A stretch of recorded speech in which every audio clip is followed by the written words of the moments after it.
Aleluia. Paz seja com todos. Amém. Paz seja com todos. Amém. Vira para essa pessoa que está do seu lado, cutuca ela, fala assim: acorda, meu irmão. Esta noite é a noite que Deus quer falar contigo. Quem aqui crê nisso? Você que trouxe a sua Bíblia, tome ela, fique de pé. Evangelho segundo João. Evangelho de João, capítulo 1. Louvado seja Deus. Maravilha, Pai. Os que forem achando, fazem barulho de glória a Deus. Evangelho de João, capítulo 1. Os que acharam, digam aleluia. Aleluia. O texto que nós vamos ler é a partir do versículo 1. Quem achou, diga amém, Jesus. Amém. Diz assim: no princípio era o Verbo, e o Verbo estava com Deus, e o Verbo era Deus. Ele estava no princípio com Deus.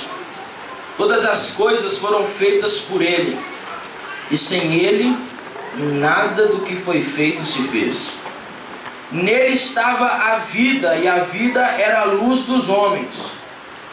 E a luz resplandece nas trevas, e as trevas não a compreenderam. Eu vou reler o versículo 4 e 5, e no final você glorifica o nome de Jesus. Nele estava a vida, e a vida era a luz dos homens. E a luz resplandece nas trevas, e as trevas não a compreenderam. Põe a sua Bíblia no banco. Quem é que crê que essa de fato é a palavra de Deus? Quem é que crê que essa palavra é a única palavra que não cai por terra? Só você que crê, levanta suas mãos para o alto e dá uma forte salva de palmas à palavra. Junto com as palmas, diga glória a Deus. Diga bem-vindo, Espírito Santo. Diga glória, diga aleluia. Glorifica o nome do Senhor dos Exércitos. Porque Ele se faz presente aqui hoje para falar conosco. Você pode tomar o seu assento com muita reverência. Eu prometo ser breve e falar pouco e deixar com que Deus fale na noite de hoje. O texto que nós lemos é um texto escrito por um homem. Não mais um.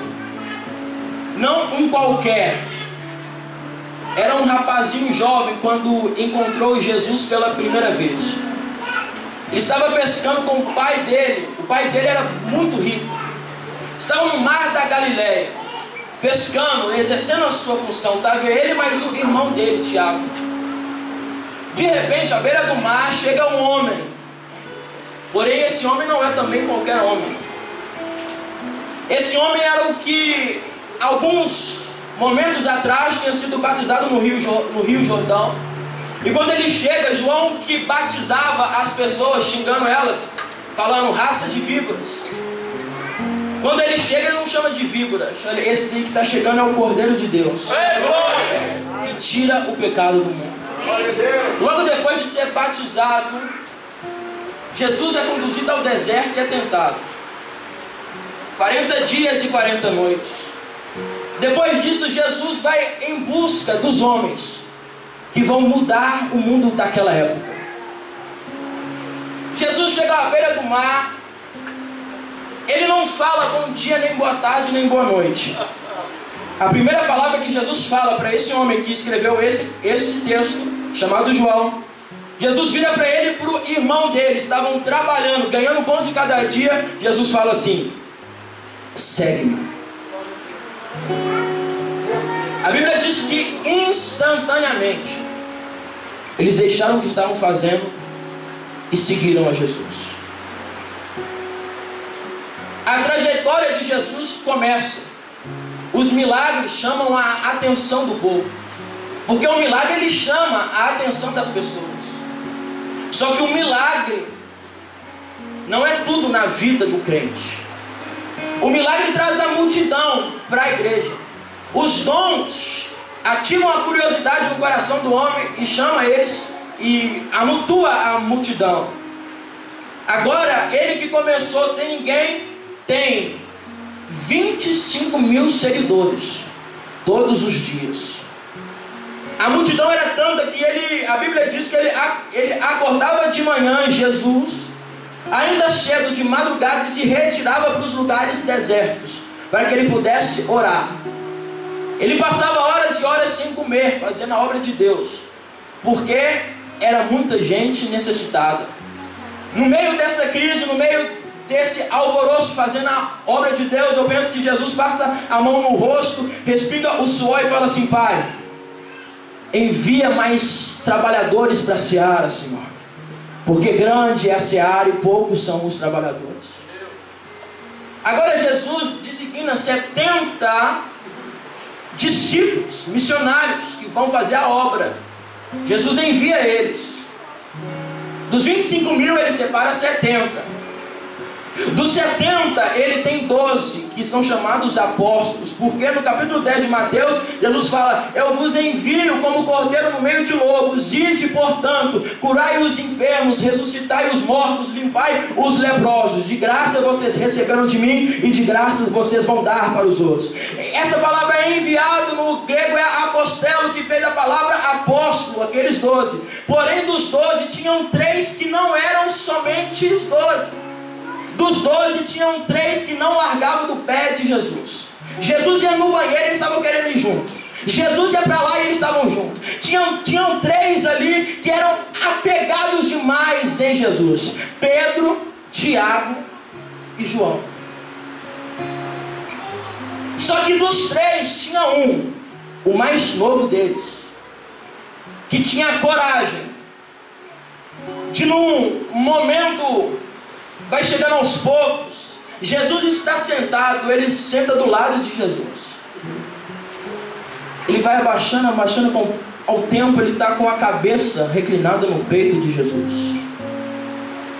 E aquele homem foi o homem que teve a graça de ouvir as batidas do coração de Deus.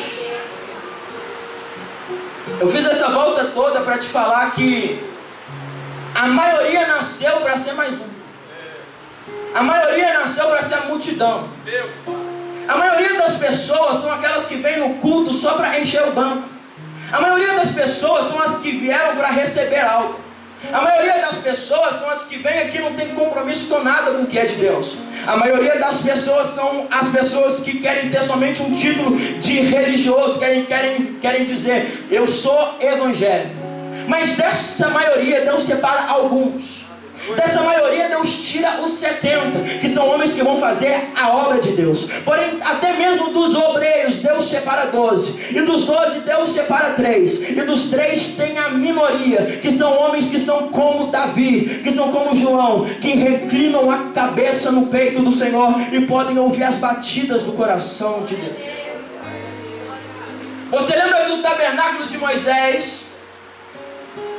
2 milhões de pessoas em volta do tabernáculo no dia santo chamado Yom Kippur, o dia do perdão. No átrio, que era um lugar onde os levitas podiam entrar, um espaço enorme, 50 cúbitos livres. Só que passado o átrio tinha um véu que chamava o lugar santo. O lugar santo não era qualquer um que podia entrar, somente alguns. E no lugar santo o espaço aperta. De 50 cúbitos passa para 20 cúbitos. Só que tinha mais um véu, chamado o véu do Santo dos Santos. E o véu do Santo dos Santos não era qualquer um que podia entrar. Somente o sumo sacerdote, Gadol Cohen, podia entrar lá uma vez por ano e contemplar a Shekinah, a presença de Deus. E no lugar santíssimo, o Santo dos Santos, já não eram mais 20 cúbitos como no lugar santo, eram somente 10 cúbitos, 7 passos para frente, 7 passos para trás, 7 passos para um lado e 7 passos para o outro. Sabe o que isso quer dizer, irmão? Quanto mais perto de Deus você quer ficar, menos espaço para a sua vida você vai ter. O lugar santo, o tabernáculo, representa a igreja, que tem pessoas que são como aquelas 2 milhões que vão ficar do lado de fora. Alguém vai ter a ousadia cada dia de dar um passo a mais e ter uma experiência a mais com Deus. Alguém vai falar: eu não me conformo só com culto, eu não me conformo só com glória a Deus e aleluia, eu quero mais, e vai dar mais um passo para Deus, e Deus vai falar: chega mais. Mas vai ter alguns que estão aqui nessa noite, eu creio que pode ser 1 ou 2 ou 3, mas estão aqui, que vão falar: Deus, eu não quero só isso, eu não quero só cantoria, eu não quero só pulo, eu não quero só grito, eu quero enxergar a face do Senhor. Estes vão dar um passo a mais e vão contemplar a glória de Deus de fato como ela é. Se tem aqui crente que tem a coragem de dar um passo a mais, se tem crente aqui que é inconformado com essa geração seca, vazia, os cultos têm se tornado vãos, as pessoas vêm no culto e saem do mesmo jeito, sabe por quê? Porque a maioria está do lado de fora. Mas eu quero aqui convidar você nessa noite a sair do lado de fora e enxergar o céu pelo lado de dentro e contemplar o Deus que você serve. O meu Deus está chamando você hoje para uma intimidade mais profunda com Ele. E João foi esse homem que teve a coragem de chegar mais perto de Deus. Eu quero falar nessa noite de primícia. Mas pregador, o que isso tem a ver com primícia? Espera. Ele começa escrevendo o seguinte: no princípio era o verbo. O verbo estava com Deus, o verbo era Deus. Talvez você pense: não, João era um homem santo, João era um homem que não pecava de jeito nenhum.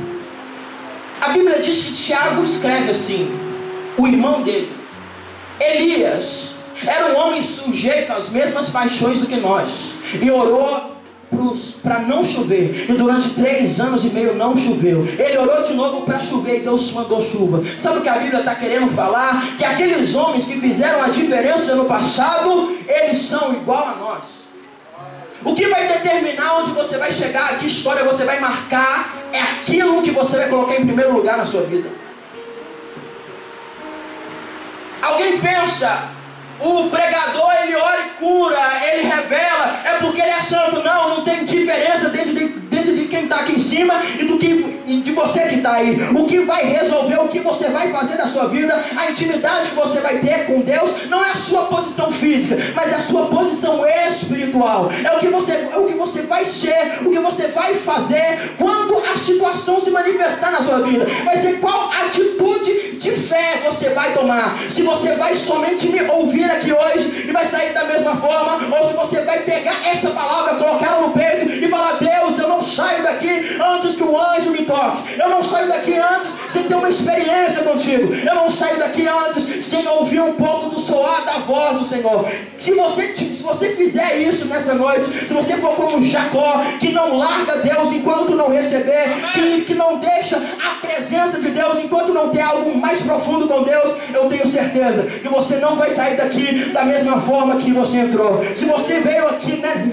nessa noite e quer algo a mais de Deus, e se você falar: Deus, eu quero algo de Deus hoje para a minha vida, eu tenho certeza, sabe por quê? A Bíblia diz assim que Deus não nega bem algum para aqueles que Ele ama. A Bíblia diz assim que o meu Deus, mesmo sendo forte, mesmo sendo grande, Ele resolveu dar o seu Filho, e se Ele deu o Filho dele, o que dirá todas as coisas que estão lá no céu para nós? Eu quero falar algo com você nessa noite. Quem vai determinar na onde você vai chegar é você.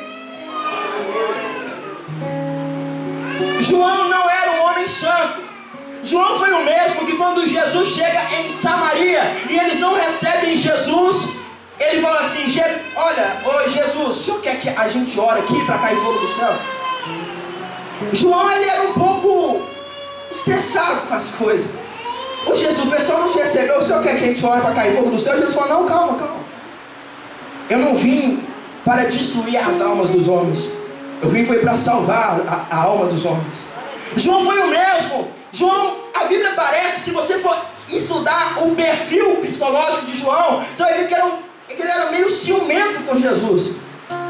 Um belo dia, ele chega assim: ô Jesus, eu vi um rapaz ali, ele não te segue conosco, ele estava expulsando os demônios de Jesus. Eu fiz questão, eu fui lá e proibi ele. Jesus falou: mas quem mandou, rapaz? Não proíba, porque quem não é contra nós é por nós. João foi o mesmo que quando a Maria chega e fala assim: gente, o sepulcro dele está vazio. João foi o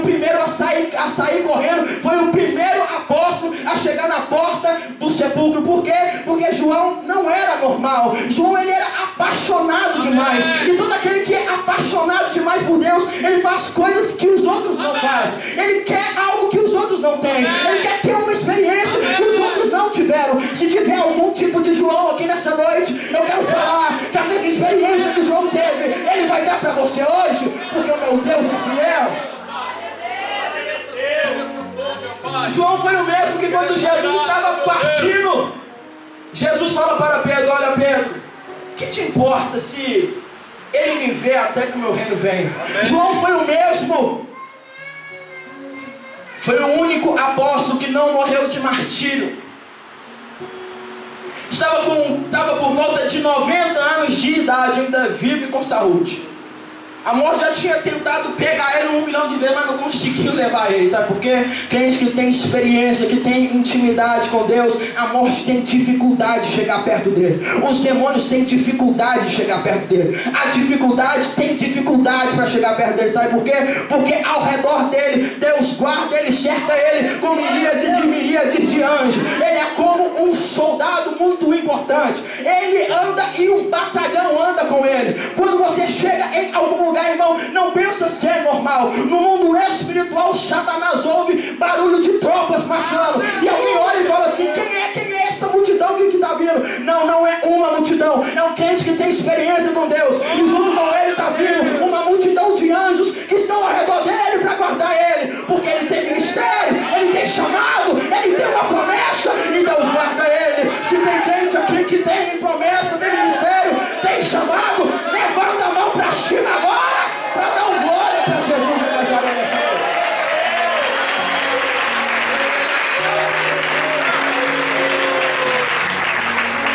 Glória a Deus. Diferente dos demais apóstolos, João não começa o livro dele normal. Você vai ler no Evangelho de Mateus. Mateus, ele começando pela árvore genealógica. E Jesus, filho de Davi, filho de Abraão. E vem.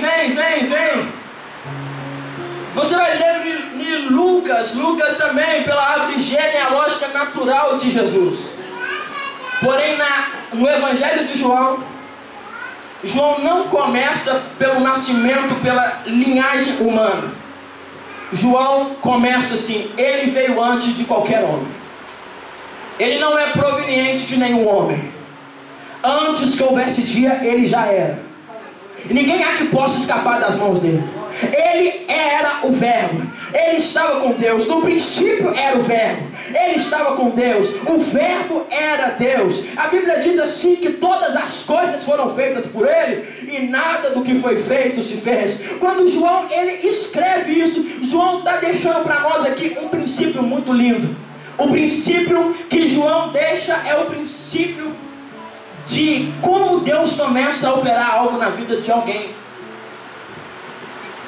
Esse mesmo João foi o João que cerca de 50 anos depois de ver Jesus, ele está numa ilha chamada Patmos, uma prisão de segurança máxima. A Bíblia diz assim que no dia do Senhor ele foi arrebatado em espírito.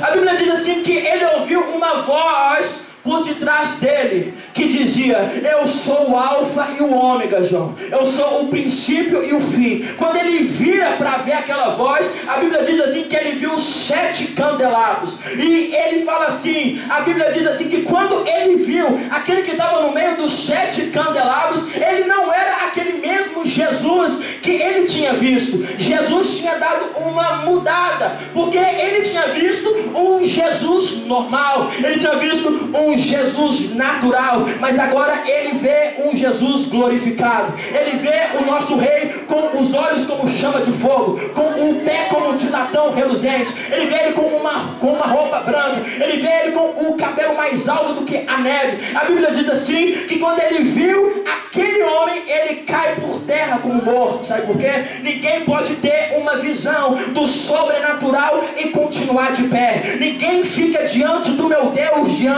olha só, ninguém fica diante do meu Deus de pé, nem mesmo os demônios. demônios, nem mesmo os principados e as potestades, nem mesmo Satanás, quando chega diante de Deus, fica em pé. Eles têm que dobrar os joelhos e reconhecer que Ele é Senhor. Eu quero falar algo aqui para você nessa noite. Se até os demônios, eles se curvam diante de Deus, porque você está achando que você não pode se curvar, porque você está achando que você é o dono da boca, que você é o santarrão, que você é o dono da cocada preta. Deixa eu te falar algo. A Bíblia diz que Deus, Ele exalta aquele que se humilha. A Bíblia diz assim, que quando você se prostra, Ele te coloca de pé.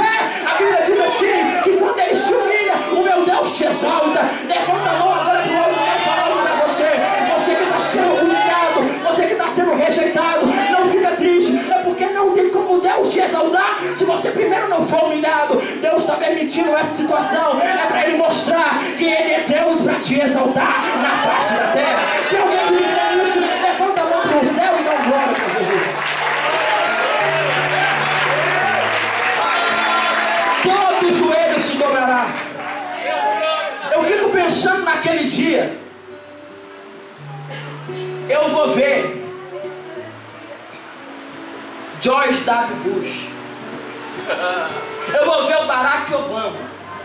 Eu vou ver o Michael Jackson. Eu vou ver a Dilma.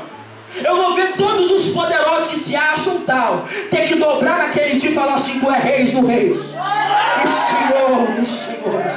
Eu vou ter que ver esse crente que não dá glória a Deus. Eu vou ter que ver esse crente que só fica falando mal do outro. Eu vou ter que ver ele naquele dia bater nas minhas costas e falar: eu sei que, olha, eu bem sabia que você estava certo.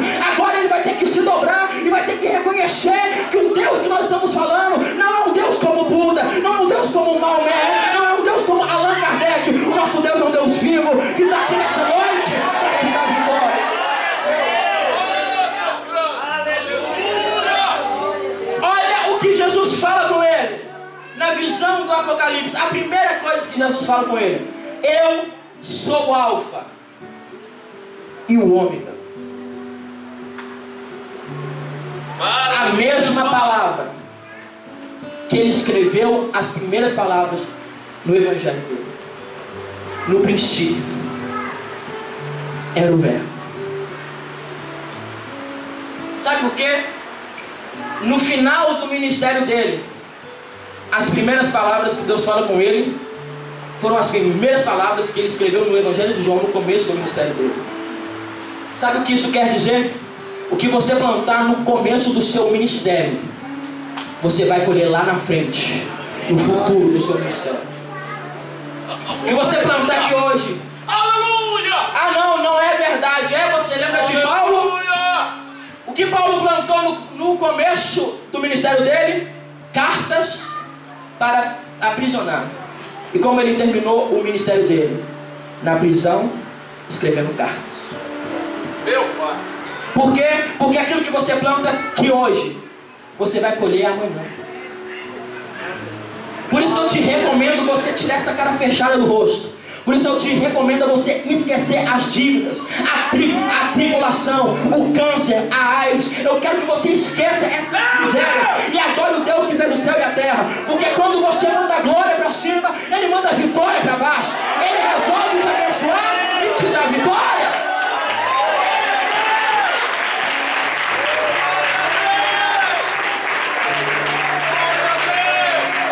Eu sou o Alfa e o Ômega, o princípio e o fim. Ele vê e cai por terra como morto. Jesus chega perto dele.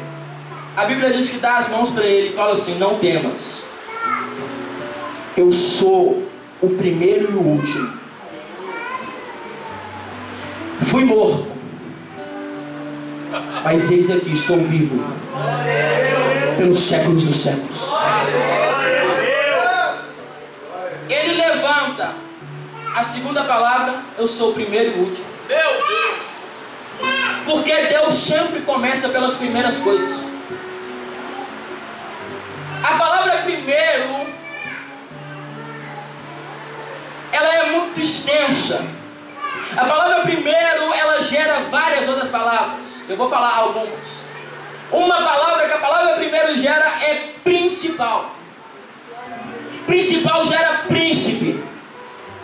Príncipe gera governo. Quando Jesus fala eu sou o primeiro, Ele está falando eu sou o principal na sua vida. Amém. Eu sou o príncipe na sua vida. Eu sou o primeiro lugar na tua vida. Porque, irmão, o plano de Deus é voltarmos ao primeiro amor. Qual foi a palavra, a primeira palavra de repreensão para a primeira igreja? Olha, vocês são bons, vocês sofrem pelo evangelho, vocês rejeitam os nicolaítas, mas tem algo contra ti. A primeira repreensão para a igreja, para a primeira carta, para a primeira igreja, a igreja de Éfeso, mas tem algo contra ti, porque vocês deixaram o primeiro amor. Sabe o que Jesus quer falar contigo hoje? É hora de você voltar a ser o que era. A palavra primícia é a primeira palavra da Bíblia. Mentira, lá está aí no princípio. Só que a palavra no princípio, no Gênesis, é Bereshit. No princípio. Bereshit não quer dizer só princípio, quer dizer principal, primícia. Sabe o que quer dizer primícia? O que você põe em primeiro lugar na sua vida.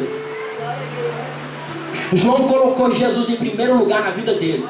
E quando ele já estava velho, desamparado, não tinha mais ninguém, não tinha mais Paulo, não tinha mais Tiago, não tinha mais João, não tinha mais Pedro, estava só ele lá, sozinho, naquela prisão de segurança máxima. A Bíblia diz assim, que o meu Deus apareceu lá para ele. Sabe o que isso quer dizer? Que quando você coloca Deus em primeiro lugar na sua vida, nos momentos que você estiver sozinho, Ele vai te fazer presente e vai manifestar na sua vida.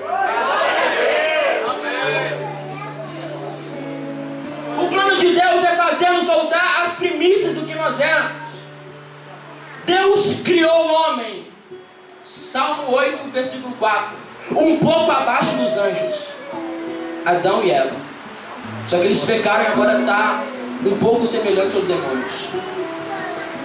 O que Deus quer fazer é resgatar em você a sua essência, a sua origem. Nessa noite eu creio que Deus vai derramar uma unção aqui. Não é uma unção para oba-oba, para brincadeira, não, irmão. A unção de Deus não vem só para que você pule, para que você fale assim, eu sou espiritual. A unção vem para mudar a vida do crente. A unção vem para fazer você que estava sendo cauda virar cabeça. A unção vem para você que estava sendo vencido pelo pecado virar um superman da fé e dar uma porrada no pecado. A unção vem é para você ser mais que vencedor. A Bíblia diz assim, e no princípio era o verbo. Sabe o que isso quer dizer? Ele é a primícia de todas as coisas.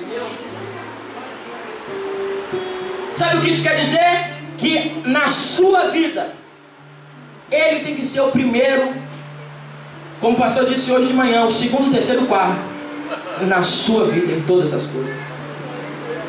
A verdade é que nós mentimos quando nós dizemos que colocamos Deus em primeiro lugar. A minha geração não sabe o que é colocar Deus em primeiro lugar. Qual é o plano de Deus para a igreja? É que ela volte a ser como a igreja primitiva. Primeiro lugar, primícia. Porque a igreja primitiva foi o auge da igreja na face da terra. Só que o meu Deus, quando Ele começa algo, Ele termina melhor do que começou. Sabe o que eu quero profetizar para a minha geração, para essa geração final? É que se a igreja primitiva foi uma igreja que abalou, que chacoalhou o mundo, a minha geração não vai levantar gente que vai chacoalhar 2 vezes mais. Por quê, pastor? Porque a glória da segunda casa é maior do que a primeira. Porque Deus vai fazer algo maior do que fez nessa.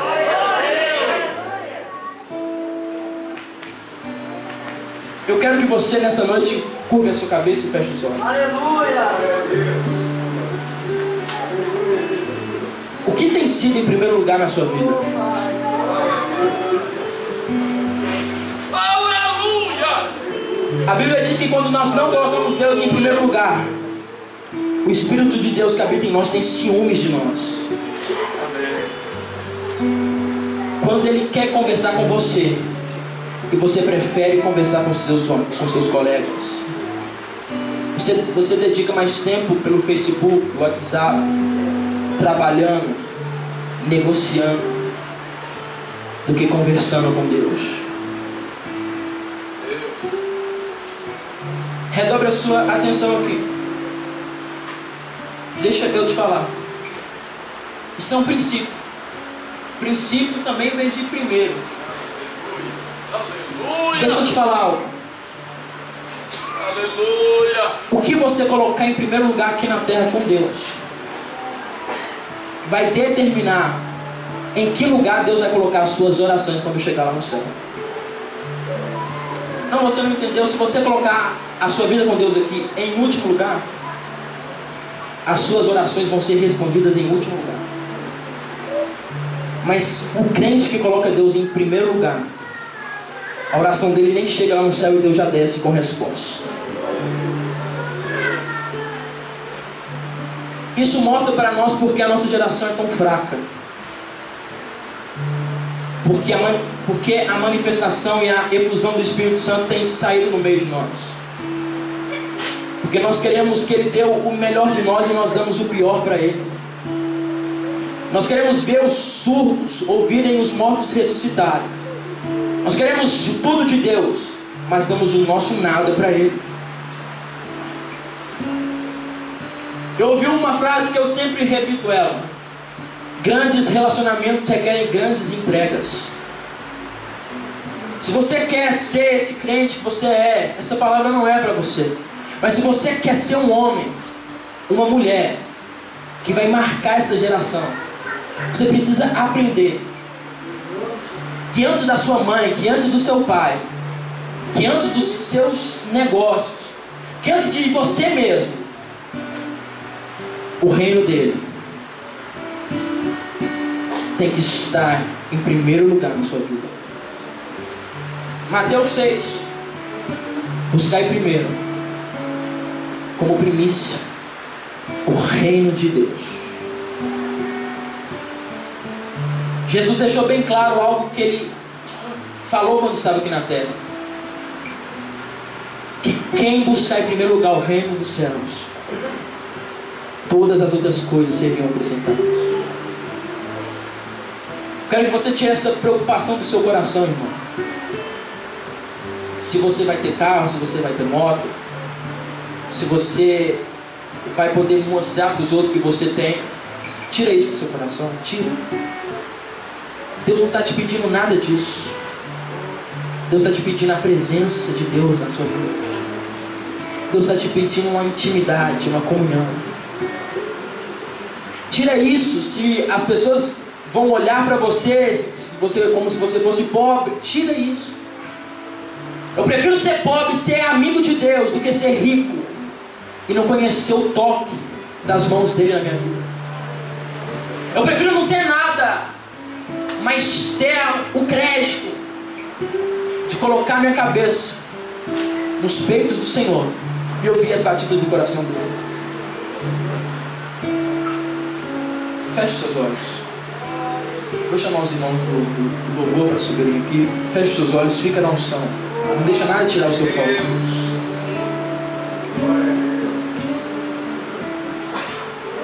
Essa noite é a noite de Deus colocar as coisas no lugar na sua vida. Tá certo que você tem sonhos, eu sei. Tá certo que você sempre sonhou em ser aquilo, eu sei. Mas você não perde nada em entregar os seus caminhos na mão do Senhor, confiar nele, e o mais Ele vai fazer na sua vida. Eu sei que você é humilhado, eu sei disso. Eu sei que as pessoas, elas olham para você de cima para baixo, eu sei. Mas os sonhos de Deus na sua vida são maiores do que os seus sonhos. Eu sei que você é ocupadíssima, senhora de casa. Eu sei que você, homem, jovem, tem que estudar, tem que fazer muitas coisas. E fica muito cansado, eu sei disso. Mas Ele está falando: confia em mim, se aproxima de mim, Se afasta do mundo. Se você me clamar, eu vou te responder. E mais que isso, eu vou te mostrar coisas grandes e ocultas que tu não sabes. Eu posso te levar para um caminho muito melhor. Eu posso te dar o que o seu namorado não pode te dar. Eu posso te dar o que o seu pai não te deu. Eu posso te dar o que você não conseguiu conquistar. Eu posso te dar o que as suas colegas não conseguem te dar. Eu posso te dar o que o dinheiro não te dá. Eu posso te dar paz, justiça, alabacébia e alegria na minha presença.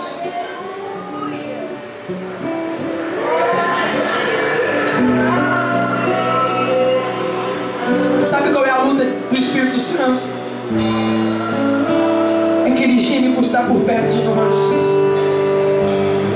A Bíblia diz que ele intercede por nós com gemidos inexprimíveis. Ele chora.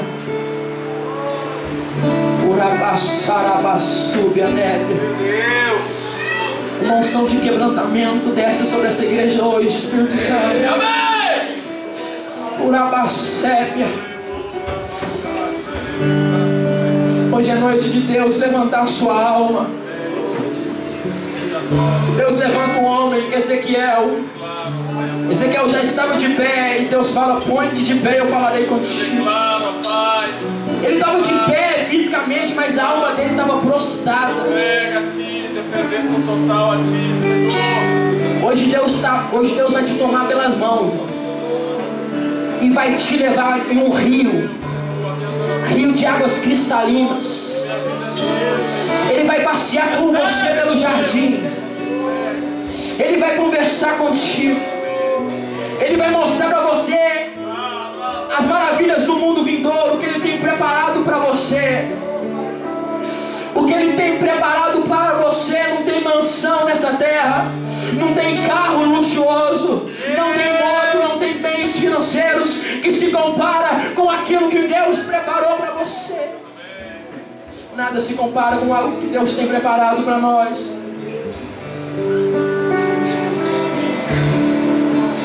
Feche seus olhos nesse momento.